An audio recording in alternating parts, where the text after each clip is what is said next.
नमस्कार साथियों, स्वागत है आपका आपके अपने YouTube channel tricks for GK and science में। आज के वीडियो में हम पढ़ेंगे मध्य प्रदेश के प्रसिद्ध नगर व स्थलों के उपनाम।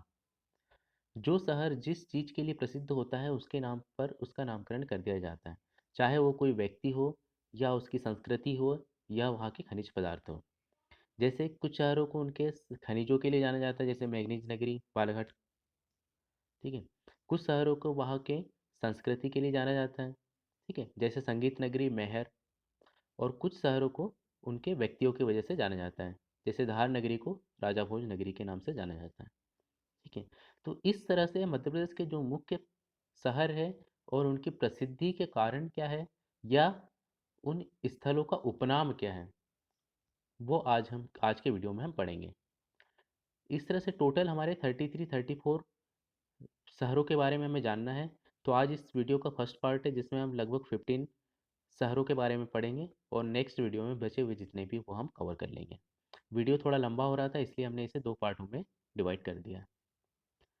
चलिए ठीक है, तो आज का जो वीडियो है आपका मध्य प्रदेश के से जुड़े हुए जितने भी एग्ज़ाम हैं, कॉम्पिटिटिव एग्ज़ाम्स के लिए इम्पोर्टेंट है। एग्ज़ाम में डायरेक्ट क्वेश्चन कई बार पूछे गए हैं और पूछे जाते हैं। ठीक है। जैसे भोजनगरी किसे कहा जाता है, या शिल्पकला का तीर्थ। क्वेश्चन आपके एग्जाम में क्वेश्चन आएगा, शिल्पकला का तीर्थ निम्नलिखित में से किस शहर को कहा जाता है। ठीक है, 4 ऑप्शन दिए होंगे 4 शहरों के, तो उसे आपको लिखना होता है। ठीक है, तो इस तरह के क्वेश्चन आते हैं एग्जाम में, तो इम्पोर्टेंट वीडियो है। ठीक है, तो जो लोग चैनल पे नए हो चैनल को सब्सक्राइब करिए। ठीक है। ठीक है, तो हम स्टार्ट करते हैं। फर्स्ट है जबलपुर, जिसे कहा जाता है संगमरमर नगरी। और सेकंड है भेड़ाघाट, जिसे जिस स्थल का उपनाम है संगमरमर की चट्टानें। ठीक है। अब ये यहाँ पर जो संगमरमर है, ठीक है, संगमरमर यहाँ की जो चट्टान नदियों के किनारे संगमरमर बहुतायत में पाया जाता है, इसलिए जबलपुर को संगमरमर नगरी के रूप में जाना जाता है। और जबलपुर में एक स्थान है बेड़ाघाट, जिसे संगमरमर की चट्टानी के रूप में जाना जाता है। क्यों? क्योंकि यहाँ पे संगमरमर की अधिकता बहुत ज़्यादा है। अब देखते हैं हम जबलपुर के बारे में और भेड़ाघाट के बारे में। तो भेड़ाघाट जो है मध्य प्रदेश राज्य के जबलपुर जिले में स्थित एक नगर है। ठीक है, भेड़ाघाट is a part of Jabalpur. तो जबलपुर जो है ये जबलपुर से 20 किलोमीटर दूर नर्मदा नदी के किनारे बसा हुआ भेड़ाघाट एक शहर है। यह एक पर्यटन स्थल है और यहाँ के धुआंधार जलप्रपात, नर्मदा नदी के साथ स्थित संगमरमर की चट्टानें और 64 योगिनी मंदिर प्रमुख आकर्षण है। ठीक है। तो भेड़ाघाट जो है वो प्रसिद्धि का कारण क्या है? एक तो यहाँ पे धुआंधार जलप्रपात है। ठीक है। दूसरा, यहाँ पे ये नर्मदा नदी के किनारे स्थित एक शहर है। ठीक है, जहाँ संगमरमर की चट्टानें हैं और यहाँ पे 64 योगिनी मंदिर भी उपस्थित है। ठीक है। एग्जाम में एक ये भी क्वेश्चन कई बार पूछा गया है कि धुआंधार जलप्रपात कहाँ स्थित है, तो उसका आंसर आपका हो जाएगा भेड़ाघाट। ठीक है, और भेड़ाघाट स्थित है आपके जबलपुर में। तो इस तरह से जबलपुर को कहा जाता है संगमरमर नगरी, और भेड़ाघाट को कहा जाता है संगमरमर की चट्टानें। भेड़ाघाट में क्योंकि नर्मदा नदी के किनारे संगमरमर की चट्टानें बहुतायत में उपस्थित हैं, इसलिए भेड़ाघाट हो गया हमारा संगमरमर की चट्टानें। और भेड़ाघाट जो है वो जबलपुर में ही स्थित है, तो जबलपुर को भी कहा जाता है संगमरमर नगरी। इस तरह से हमारे 2 शहर कंप्लीट हुए। नेक्स्ट है धार, जिसे भोज नगरी के रूप में जाना जाता है। अब धार भारत के मध्य प्रदेश राज्य के धार जिले में स्थित एक नगर है। यह जिले का मुख्यालय भी है। ठीक है। प्राचीन काल में इस शहर की स्थापना परमार राजा भोज ने की थी। अब धार देखिए, धार क्या है? मध्य प्रदेश के राज्य के धार जिले में स्थित एक नगर है। ठीक है। तो प्राचीन काल में इस शहर की जो स्थापना की थी वो राजा भोज ने करी थी, और राजा भोज परमार वंश से आते हैं। ठीक है? तो यहाँ से आपके 2 क्वेश्चन तैयार हो गए। एक, राजा भोज किस वंश से रिलेटेड है, तो वो गए परमार वंश से। दूसरा, भोज नगरी किसे कहा जाता है, तो कहा जाता है धार को। आगे बढ़ते साथियों। फोर्थ है उज्जैन, जिसे मंदिरों या मूर्तियों का नगर कहा जाता है। और फिफ्थ है उज्जैन, जिसे महाकाल की नगरी भी कहा जाता है। ठीक है। अब देखिए, उज्जैन प्रसिद्ध है महाकाल के लिए, महाकालेश्वर है जहाँ कुंभ का मेला लगता है। ठीक है। साथ में उज्जैन जो शहर है वो क्षिप्रा नदी के किनारे पर बसा हुआ है। ठीक है। और यह एक अत्यंत ही प्राचीन शहर है। यह महान सम्राट विक्रमादित्य के राज्य की राजधानी रह चुकी है। ठीक है। अब उज्जैन उज्जैन में आप जब भी जाओगे तो देखोगे वहाँ पे बहुत सारे मंदिर ही मंदिर हैं, बहुत सारे वहाँ पे मंदिर हैं। इसीलिए उज्जैन को मंदिर एवं मूर्तियों का नगर कहा जाता है, और एक धार्मिक माहौल आपको मिलेगा मंदिर उज्जैन में। ठीक है। और उज्जैन में महाकालेश्वर है, इसलिए उसे महाकाल की नगरी भी कहा जाता है। ठीक है। तो यहाँ से आपके 3 क्वेश्चन तैयार हो गए। फर्स्ट है महाकाल की नगरी उज्जैन, सेकंड मंदिरों मूर्तियों का नगर उज्जैन, थर्ड उज्जैन किस नदी के किनारे बसा हुआ है, ये भी क्वेश्चन पूछा गया एग्जाम में। तो उज्जैन बसा हुआ है क्षिप्रा नदी के किनारे। ठीक है। और फोर्थ एक और क्वेश्चन हो गया कि सम्राट विक्रमादित्य के राज्य की राजधानी रह चुका है। चलिए आगे बढ़ते हैं। नेक्स्ट है सिक्स खजुराहो, जिसे शिल्पकला का तीर्थ कहा जाता है। ठीक है। अब हम देखते हैं कि खजुराहो का संबंध किस राज्य वंश से रहा है। तो खजुरा चंदेल वंश द्वारा नौ चौदह चंदेल वंश द्वारा 950 से 1050 ईस्वी के बीच निर्मित खजुराहो मंदिर भारतीय कला के सबसे में एक है। ठीक है। तो यहाँ पे एक शिल्पकला का एक अद्भुत संगम आपको देखने को मिलता है। ठीक है। यहाँ पे पत्थरों के ऊपर कारीगरी की गई है, और जिसका निर्माण किया गया खजुराहो में जो मंदिर है उसका निर्माण किया गया है चंदेल वंश द्वारा। ये क्वेश्चन भी इंपॉर्टेंट है कि खजुराहो का निर्माण किसके द्वारा किया गया, तो वो हो जाएगा आपका चंदेल वंश द्वारा। ठीक है। और खजुराहो में पत्थरों के ऊपर शिल्प शिल्प मतलब होता है पत्थर, उसके ऊपर अद्भुत कारीगरी दी गई है, इसलिए खजुराहो को कहा जाता है शिल्पकला का तीर्थ। आगे बढ़ते हैं। सेवंत है भीम बेटिका। ठीक है। भीम बेटिका शैल चित्रकला। ठीक है। तो भीम बेटिका का प्रसिद्धि का कारण है शैल चित्रकला। ठीक है। अब भीम बेटिका के बारे में हम जान लेते हैं। भीम बेटिका भारत के मध्य प्रदेश प्रांत के रायसेन जिले में स्थित एक पुरापाषाणिक आवासीय पुरा स्थल है। ठीक है। अब भीम बेटिका स्थित है हमारे रायसेन में, रायसेन जिले में। ठीक है। और भीम बेटिका आदि मानव द्वारा बनाए गए शैल चित्रों और शैलाश्रयों के लिए प्रसिद्ध है। ठीक है। इन चित्रों को पुरापाषाण काल से मध्यपाषाण काल के समय का माना जाता है। ठीक है। और ये जो चित्र है भारतीय उपमहाद्वीप में मानव जीवन के प्राचीनतम चिन्ह है। यह स्थल मध्य प्रदेश की राजधानी भोपाल से 45 किलोमीटर दक्षिण पूर्व में स्थित है। ठीक है। अब देखिए आपका जो भीमबेटका है वो भोपाल शहर सबसे नज़दीक जो वो सबसे नज़दीक बड़ा शहर है वो है भोपाल। भोपाल से 45 किलोमीटर दूर स्थित है।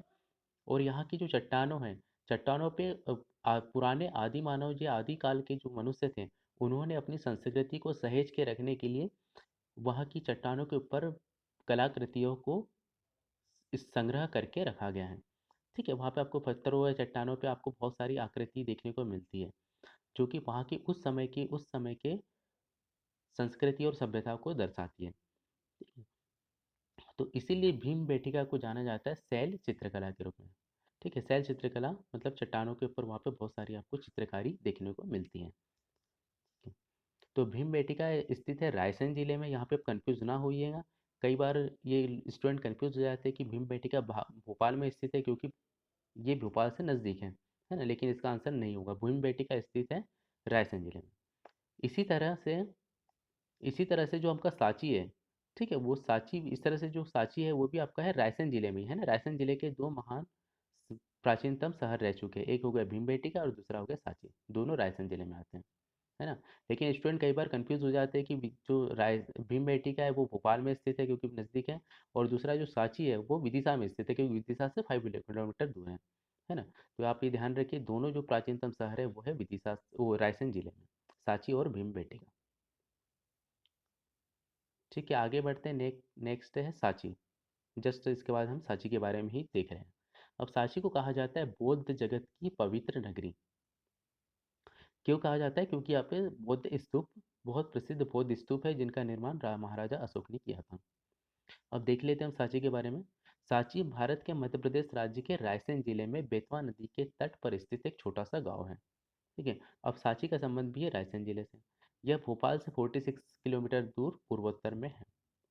ठीक है। और विदिशा बेसनगर से 10 किलोमीटर की दूरी पर है। ठीक है। मध्य प्रदेश के मध्य भाग में स्थित है। यहाँ कई बौद्ध स्मारक है जो 3री शताब्दी ईसा पूर्व से 12वीं शताब्दी के बीच के काल के हैं। ठीक है। तो यहाँ पर बहुत सारे बौद्ध स्तूप हैं, इसीलिए सांची को बौद्ध जगत की पवित्र नगरी के रूप में जाना जाता है। नेक्स्ट है मेहर। मेहर को जाना जाता है संगीत नगरी के रूप में। ठीक है।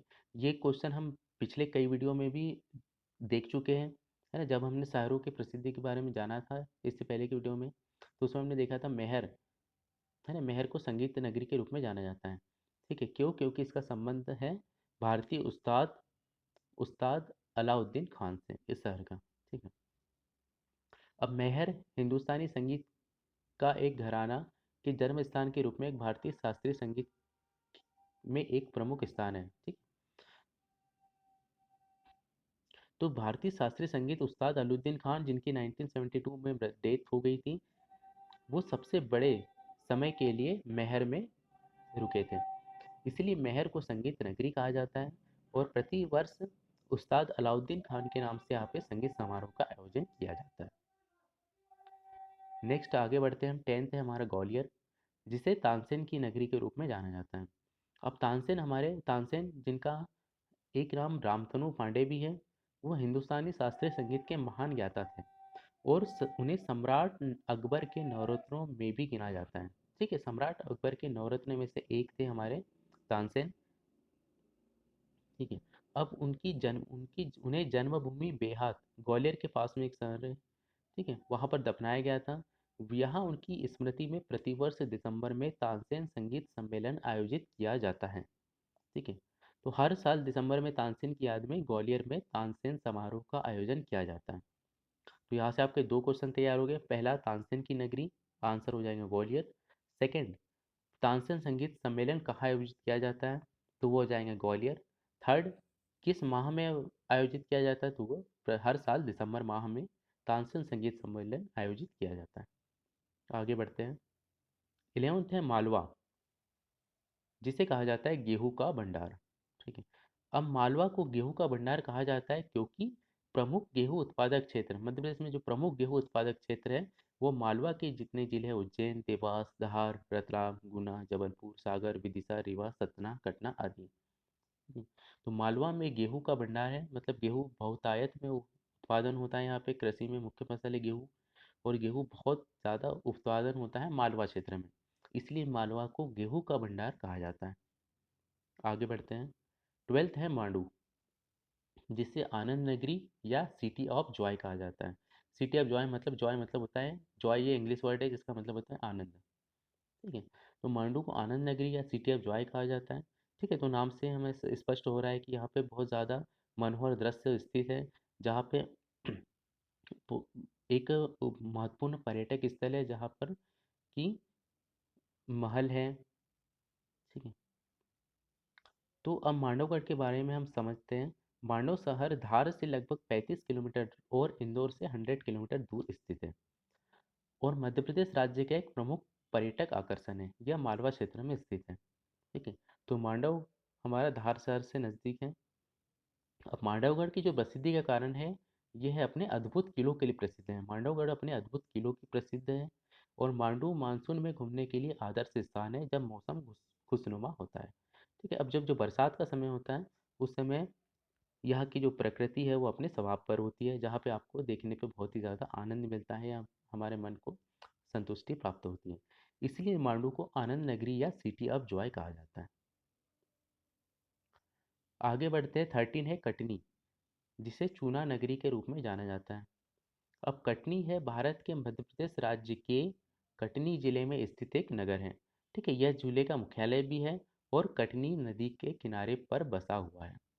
तो यहाँ से हमारा एक क्वेश्चन बन जाता है कि कटनी का नामकरण किस आधार पर हुआ है, क्योंकि यहाँ से एक नदी बहती है जिसका नाम कटनी है। ठीक है। तो कटनी का नामकरण कटनी नदी के आधार पर हुआ है। अब यहाँ पर चूना पत्थर की अधिकता की वजह से इसे चूना नगरी के नाम से जाना जाता है।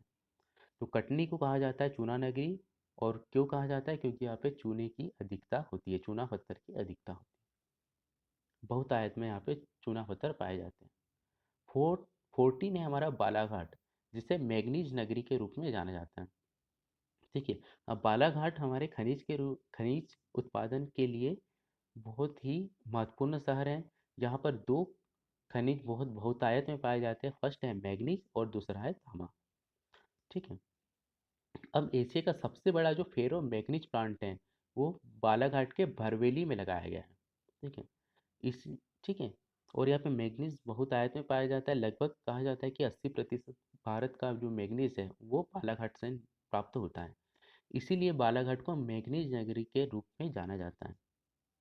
ठीक है। अब बालाघाट जिले की जो भरवेली, उखवा, तिरोड़ी, ठीक है, ये जो माइंस हैं, ये मैग्नीज उत्पादन के लिए प्रसिद्ध है।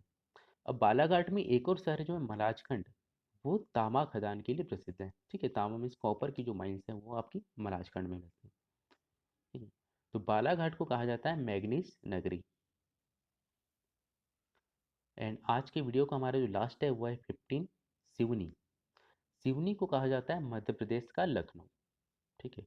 अब मध्य प्रदेश का लखनऊ कहा जाने के पीछे इसके कारण है रेशम की एक प्रजाति जो होती है ईरी। ठीक है। तो रेशम की एक प्रजाति होती है ईरी, उसका अधिक उत्पादन लखनऊ में किया जाता है। लखनऊ जो कि उत्तर प्रदेश का एक शहर है। ठीक है। तो उत्तर प्रदेश के शहर लखनऊ में भी रेशम की प्रजाति होती है ईरी, उसका अधिक उत्पादन होता है। और सिमिलर वे में मध्य प्रदेश का जो सिवनी है वहाँ पर भी रेशम की जो प्रजाति ईरी है उसका उत्पादन बहुतायत में होता है। इसीलिए ही मध्य प्रदेश का लखनऊ कहा जाता है सिवनी को। ठीक है। तो यहाँ से आपके दो क्वेश्चन तैयार हो गए। पहला, मध्य प्रदेश का लखनऊ किसे कहा जाता है, तो वो हो गया सिवनी। दूसरा क्वेश्चन, क्यों कहा जाता है ये भी हमें पता होना चाहिए। तो ये इसलिए कहा जाता है क्योंकि रेशम की प्रजाति ईरी, ठीक है, उसका अधिक उत्पादन सिवनी में होता है और सिमिलर वे में उत्तर प्रदेश के लखनऊ में होता है। ठीक है। तो अब एग्जाम में जिस तरह से हमारे लेवल हाई होते जा रहा है तो उस तरह से डीप क्वेश्चन पूछे जाने लगे हैं। तो इसलिए आपको एग्जाम में ये भी पूछा जा सकता है कि मध्य प्रदेश का लखनऊ सिवनी को कहा जाता है, लेकिन उसके पीछे कारण क्या है। तो वो कारण है रेशम की प्रजाति ईरी का। ठीक है। तो इस तरह से आज की वीडियो में हमने टोटल 15 शहरों के बारे में जाना। ठीक है। तो इन्हें हमने इसके जो डिस्क्रिप्शन था उसके माध्यम से जाना। अब एक बार हम इसे शॉर्ट में देख लेते हैं। ठीक है। चलिए, तो इसे हम रिवाइज कर लेते हैं। फर्स्ट है जगबलपुर। जबलपुर को कहा जाता है संगमरमर नगरी के रूप में। सेकेंड है भेड़ाघाट, जिसे संगमरमर की चट्टानें कहा जाता है। अब दोनों का रीजन क्यों हुआ है, क्योंकि यहाँ पे संगमरमर नर्मदा नदी के किनारे बहुतायत में पाया जाता है। थर्ड हमने पढ़ा था धार, जिसे भोज नगरी कहा जाता है। रीजन क्या है, क्योंकि यहाँ पे राजा भोज परमार वंश यहाँ के महाराजा रह चुके हैं, इसीलिए उन्हीं के नाम पे इसे धार को भोज नगरी के रूप में कहा जाता है। फोर्थ है उज्जैन। उज्जैन को कहा जाता है मंदिरों और मूर्तियों का नगर, और साथ ही उज्जैन को महाकाल की नगरी कहा जाता है। रीज़न क्या है, क्योंकि उज्जैन में महाकालेश्वर है, और सेकंड यहाँ पे बहुत ज़्यादा मंदिरों मूर्तियों है, धार्मिक माहौल है, इसलिए उज्जैन को मंदिरों मूर्तियों का नगर कहा जाता है और साथ ही महाकाल की नगरी कहा जाता है। सिक्स्थ है हमारा खजुराहो, शिल्पकला का तीर्थ। ठीक है। खजुराहो के मंदिरों का निर्माण किया गया था चंदेल वंश द्वारा। ठीक है। और यहाँ पे पत्थरों पे बहुत ही अद्भुत कारीगरी देखने को मिलती है, इसीलिए यहाँ पे शिल्प कला का तीर्थ कहा जाता है खजुराहो को। सेवंथ है भीम बेटिका, जिसे शैल चित्रकला के रूप में जाना जाता है, क्योंकि यहाँ की जो चट्टानों हैं, ठीक है, तो उस समय के जो आदि मानव रहे थे उन लोगों ने अपनी संस्कृति को सहेजने के लिए यहाँ की चट्टानों पर अद्भुत कारीगरी की गई है। ठीक है। तो इसीलिए भीम बेटिका को शैल चित्रकला के रूप में जाना जाता है। भीम बेटिका आता है आपके रायसेन जिले में। सेकंड, एट्थ है सांची। सांची को कहा जाता है बौद्ध जगत की पवित्र नगरी, क्योंकि यहाँ पे बौद्ध स्तूप, यहाँ के जो बौद्ध स्तूप है विश्व प्रसिद्ध है। सांची भी आता है रायसेन जिले में। नाइन्थ है महर। महर को कहा जाता है संगीत नगरी के रूप में। ठीक है। क्योंकि यहाँ पे जो भारतीय शास्त्रीय संगीत के महत्वपूर्ण गायक अलाउद्दीन खान ने एक लंबा समय गुजारा है महर में, इसलिए महर को संगीत नगरी कहा जाता है। और अलाउद्दीन खां के नाम से ही यहाँ पे प्रतिवर्ष संगीत समारोह का आयोजन किया जाता है। टेंथ है ग्वालियर। ग्वालियर को कहा जाता है तानसेन की नगरी के रूप में। ठीक है। ठीक है। यहाँ प्रतिवर्ष दिसंबर में तानसेन संगीत सम्मेलन का आयोजन किया जाता है। 11th है मालवा, जिसे गेहूं का भंडार कहा जाता है, क्योंकि मालवा क्षेत्र में गेहूं का उत्पादन बहुतायत में होता है। 12th है मांडू, जिसे आनंद नगरी या सिटी ऑफ जॉय कहा जाता है। ठीक है। क्योंकि ये अपने प्रसिद्ध है अपने अद्भुत किलों के रूप में और प्राकृतिक सौंदर्य के लिए। ठीक है। जिसे कि जो कि मानसून में उभर कर सामने आता है यहाँ का प्राकृतिक सौंदर्य। 13 है कटनी, जिसे चूना नगरी कहा जाता है क्योंकि यहाँ पे चूना पत्थर बहुतायत में उपलब्ध होता है। 14 है बालाघाट, जिसे मैग्नीज नगरी के रूप में जाना जाता है क्योंकि यहाँ पे एशिया की सबसे बड़ी जो मैग्नीज माइन है वो बालाघाट के भरवेली में स्थित है। और मैग्नीज भारत में सबसे अधिक उत्पादन मैग्नीज का सबसे अधिक उत्पादन भारत में बालाघाट में होता है। 15 है सिवनी, जिसे मध्य प्रदेश का लखनऊ कहा जाता है। इसके पीछे रीज़न ये है कि जो रेशम की एक प्रजाति होती है ईरी, वो जिस तरह से लखनऊ में बहुतायत में होती है उसी तरह से मध्य प्रदेश के सिवनी में रेशम की प्रजाति ईरी का उत्पादन बहुत अधिक होता है। तो सिमिलरिटी यहाँ पे रेशम का ईरी प्रजाति ईरी, इसी कारण मध्य प्रदेश का लखनऊ सिवनी को कहा जाता है। इस तरह से आज हमने टोटल 15 शहरों के बारे में जाना। नेक्स्ट पार्ट इसका एक पार्ट और आएगा, इसमें हम बचे हुए शहर हैं उनके बारे में जानेंगे। ठीक है, तो ये इंपॉर्टेंट वीडियो है, इसे आप 2-3 बार आप रिवाइज कर लीजिए। और वीडियो पसंद आए तो इसे लाइक करिए और आपके साथियों के साथ शेयर करिए और चैनल को सब्सक्राइब करिए। ठीक है साथियों, मिलते हैं नेक्स्ट वीडियो में।